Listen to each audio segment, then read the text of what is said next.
Have you ever been convinced by a claim or an article that sounds really good but actually false? Yes, that can happen, that we can find them from new articles, social media, and especially from the debates. So, hello everybody. Today I'm going to discuss how to find the flaws in claims and argument using two real world examples from new articles. And we're going to have a look additionally on the rhetorical devices as well. So here are what we're going to discuss today. First, we're going through the introduction. We're going to talk about the chosen articles, and after that, we're going to talk about each article one by one. And after that, we're going to have a comparison. And at the end, we're going to have a conclusion as well. And we're going to touch everything with a reference for you to check it out. So, uh, what is a logical fallacy? So a logical fallacy is like, let's say, a mistake found in an argument that might sound really good, that might sound convincing, but it is actually not strong enough to support that argument by itself. So it's like a flawed thing that we can find if we're a good critical thinker, if we are a good person who is let's say capable of looking out for the mistakes or flaw in the argument. And for a rhetorical devices, it's like a language or tool that they use to actually make people believe something, to make to make an argument sound stronger. So basically, they are connect.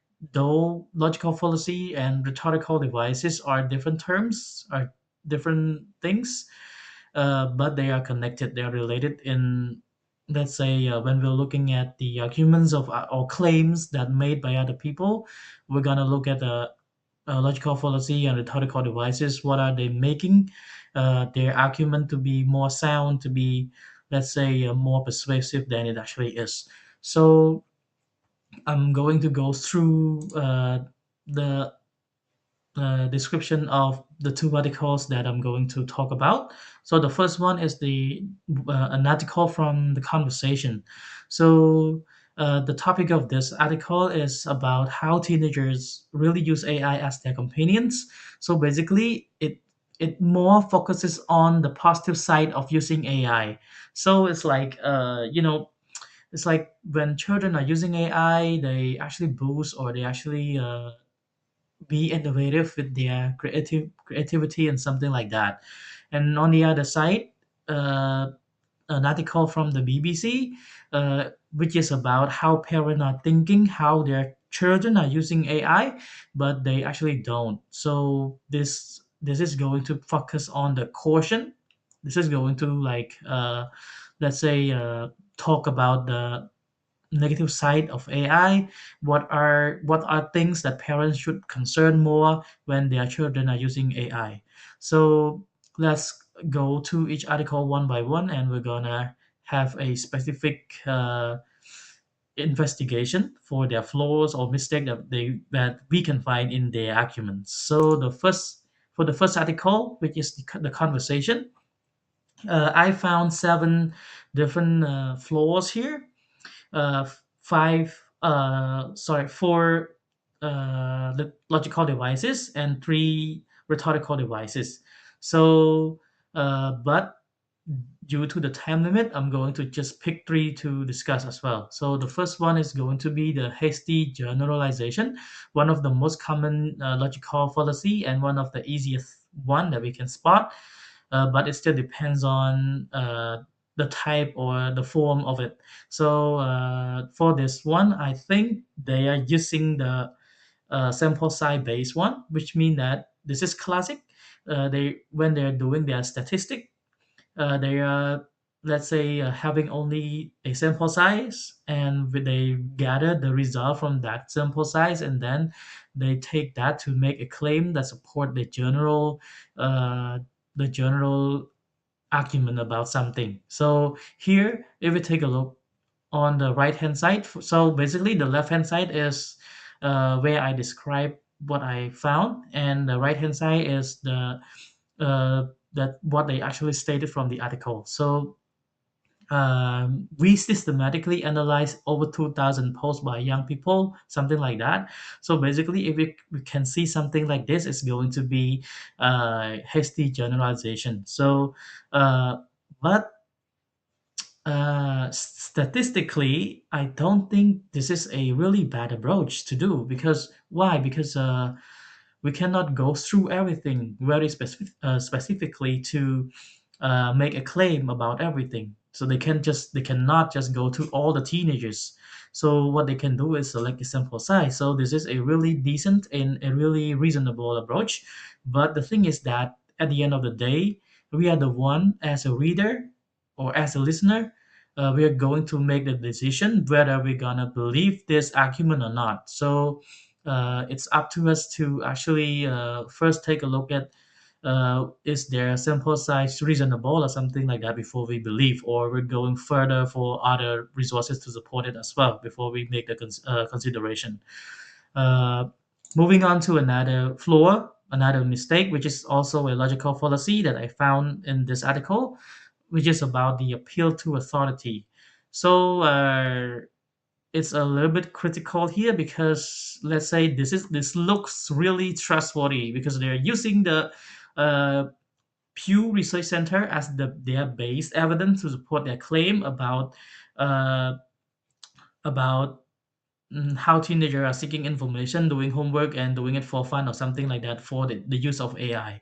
So they are only using the, let's say, the base evidence, but they are ignoring the limitation of that research from the Pew Center. So basically, they're just seeing the statistic and they just take that statistic without going further, very specific. So that is the form of appeal to authority. They trust the, let's say, they are using the trustworthy organization to make us believe this is true. So moving on to the rhetorical devices, I'm going to talk about one of the rhetorical devices that I got from this article, which is about the hyperbole. Hyperbole mean they are using the big word, the word that sounds like something is bigger or something that is more serious than it actually is. So they use the word the app exploded to make the, let's say, to make the 20 million users seems a lot, but worldwide 20 millions is actually to me just a low number, just a small number. So moving on to the second article, which is about the how parents think they know how their children are using AI, but they actually don't, from the BBC. I got seven mistakes here as well, but I'm go with five fallacies and two rhetorical devices, but I'm going to pick only three to discuss. So the first one is going to be the hasty generalization, and they use the different technique from that one, the simplified thing. So for this one, they're using the cherry picking. So basically, cherry picking means that they're just showing something to you. They're choosing something to show you that they want to show you. So basically, after looking through the experiences of the students after doing their researches, they are picking just only one experience of Joseph. So if we look on the right hand side, who is even Joseph? Joseph is just a 11th grade student from New York City. So basically, they're using the real life experience, one of the real life experiences of Joseph to support their claim. So this is basically, to me, doesn't sound any convincing at all. So I'm not going to believe this type of, let's say, argument at all. So for the second article that I found from the BBC, is the bandwagon. So bandwagon is also a type of logical fallacy, which is like a form, I can say, a form of appeal to popularity. So if I'm not correct, correct me on the comment. But this is like they are trying to, let's say, make, let's say, take us to look at the big number or the large amount of people or the large amount of population that are believing on something, and they're trying to convince you that because of a lot of people are believing on this thing, you have to believe this. So basically, they, if we look at the right hand side, millions of parents are in the dark, something like that. What is even in the dark mean? So they're not even clear when they are using the word in the dark here, the phrase in the dark here.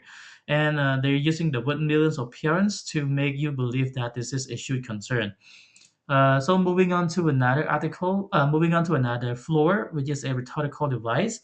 In this article, the last one is I'm going to talk about the visual words that I found from this BBC article here.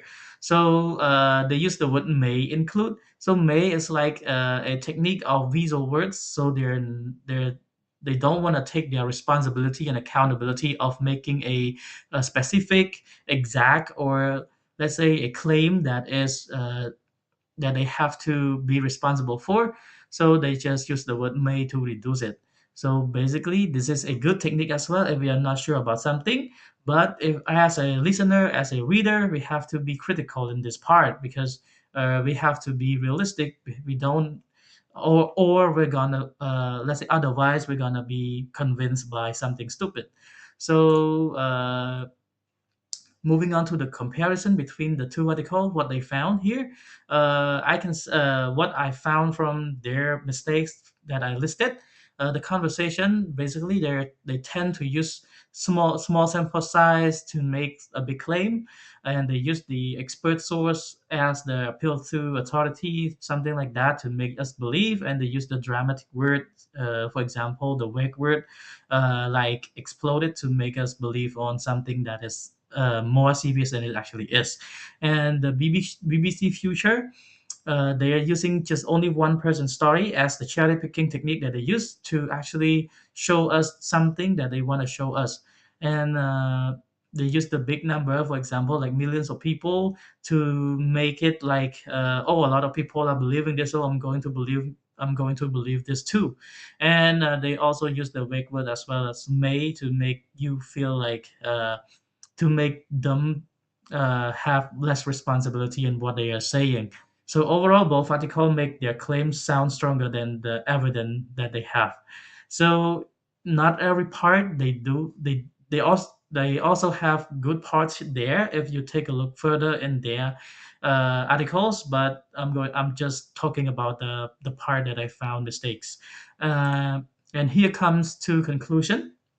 So basically, uh, fallacies can make weak arguments sound stronger. We cannot argue that. If we can see the fallacies from each articles and we use our critical thinking skill, uh, we are going to be like the person who are, let's say, we who are smarter than uh, who are smart enough to not believe some claim made by other people. And both articles use limited evidence as well because they are not going further. And both articles are use the persuasive word to make us believe on something. For example, like exploded, or for example, something like that. And the key takeaway from this video, this is what I wish you have learned something from this video. Including do not trust a claim only because it sounds convincing, and you should check evidence before accepting the argument or before being convinced by the argument. And you should watch out for the example, or you should like let's say take a look at the wording as well before you believe on each article, or you go further to do research yourself before we trust something, right? So here are the references for the articles and the keyword, the definition that I used to describe in this video. So I hope you have learned something new today. Thanks for watching.